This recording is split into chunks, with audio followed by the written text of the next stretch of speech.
दोस्तों राधे राधे। कैसे हैं आप? आशा करता हूँ कि आप लोग अच्छे होंगे और मैं भी अच्छा हूँ। दोस्तों चैनल पर पहली बार आएँ तो चैनल को सब्सक्राइब कर दें और बेल आइकन का बटन दबाना ना भूलें ताकि मेरी आने वाली नई वीडियो की नोटिफिकेशन आप तक पहुँच सके। और हाँ, आप लोग मुझे इंस्टाग्राम पर भी फॉलो करें, वहाँ पर मैं आपके सभी सवालों का जवाब देता हूँ। तो आइए वीडियो को शुरू करते हैं। आज की वीडियो में मैं गीता को दोबारा पढ़ने जा रहा हूँ, तो मैंने सोचा आप लोगों के साथ ही शेयर कर लूँ। और इसी तरीके से गीता का पाठ मैं करता हुआ आपको वीडियो यानी कि आपके पास आएगा। तो मैं शुरू करता हूँ। गीता साक्षात भगवान श्री कृष्ण के मुखाबिंद से निकली हुई वाणी है। इसके संकलनकर्ता श्री व्यास जी है। भगवान श्री कृष्ण ने अपने उपदेश का कितना ही अंश तो पदों में ही कहा था, जिसे व्यास जी ने ज्यों का त्यों रख दिया है। कुछ अंश जो उन्होंने गद्य में कहा था, उसे व्यास जी ने स्वयं श्लोकबद्ध कर लिया है। साथ ही अर्जुन, संजय एवं धृतराष्ट्र के वचनों को अपनी भाषा में श्लोकबद्ध कर लिया है। इस 700 श्लोक के पूरे ग्रंथ को 18 अध्याय में विभक्त करके महाभारत के अंदर मिला लिया है, जो आज हम इस रूप में उपलब्ध है। गीता का तात्पर्य, गीता ज्ञान का अथय समुद्र है। इसके अंदर ज्ञान का अनंत भंडार भरा हुआ है।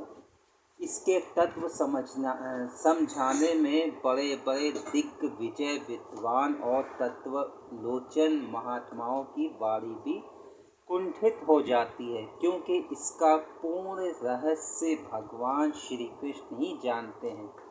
उनके बाद कही इसके संगनकर्ता व्यास जी और श्रोता अर्जुन का नंबर आता है। ऐसे अगाध रहस्यमय गीता का आशय और महत्व समझना मेरे जैसे मनुष्यों के लिए ठीक वैसा ही है जैसा एक साधारण पक्षी का अनंत आकाश का पता लगाने के लिए प्रयत्न करना। गीता का अनंत भाव को अथाह समुद्र है। रत्नाकर में गहरा गोता लगाने पर जैसे रत्नों की प्राप्ति होती है, वैसे ही इस गीता सागर में गहरी समुद्र की डुबकी लगाने से जिज्ञासुओं को नित्य नूतन विलक्षण भाव रत्न राशि की उपलब्धि होती है। परंतु आकाश में गरुड़ भी उड़ते हैं तथा साधारण मच्छर भी। इसके अनुसार सभी अपने अपने भाव के अनुसार कुछ अनुभव करते ही हैं।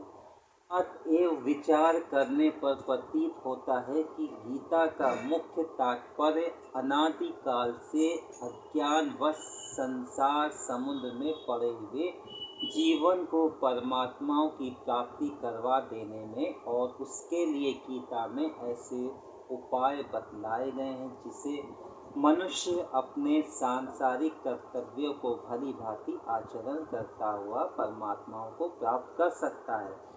व्यवहार में परमार्थ के प्रयोग की ये अद्भुत कला गीता में बतलाई गई है, और अधिकारी भेद से परमात्माओं की प्राप्ति के लिए इस प्रकार दो निष्ठाओं का प्रतिपादन किया गया है। वे निष्ठाएं और ज्ञान निष्ठा यानी सांख्य योग और योग निष्ठा यानी कर्म योग। यहाँ यह प्रश्न होता है कि प्रायः सभी शास्त्रों में भगवान को प्राप्त करने के 3 प्रधान मार्ग बतलाए गए हैं: कर्म, उपासना और ज्ञान। ऐसी दशा में गीता ने 2 निष्ठाएं कैसे मानी है? क्या गीता का भक्ति का सिद्धांत मान्य नहीं है? बहुत से लोग तो गीता को उपदेश भक्ति प्रधान ही मानते हैं, और यंत्र तंत्र भगवान ने भक्ति का विशेष महत्व भी स्पष्ट शब्दों में कहा है, और भक्त के द्वारा अपनी प्राप्ति सुलभ बतलाई है। इसका उत्तर ये है कि शास्त्रों में कर्म और ज्ञान के अतिरिक्त जो उपासना का प्रकरण आया है, वो उपासना उन्हीं 2 निष्ठाओं के अंतर्गत है।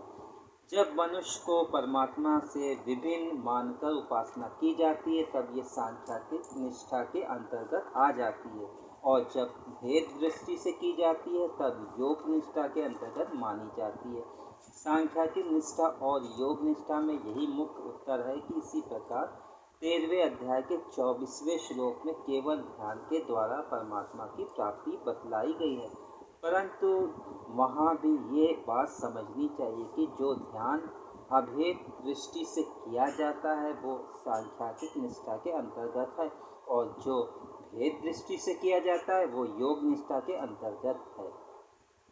गीता ने भक्ति को भगवत प्राप्ति के प्रधान साधन माना है। लोगों की ये मान्यता भी ठीक है। गीता ने भक्ति को बहुत ऊंचा स्थान दिया और स्थान स्थान पे अर्जुन की भक्ति बनने की आज्ञा भी दी है, परंतु गीता में निष्ठाएं दो ही मानी जाती है। इसमें भक्ति योग निष्ठा भी शामिल है, क्योंकि भक्ति में दैव भाव रहता है, इसलिए ऐसा मानना यति विरुद्ध भी नहीं कहा जा सकता। भक्ति किस प्रकार योग निष्ठा के साथ मिली है इस पर आगे चलकर विचार किया जाएगा।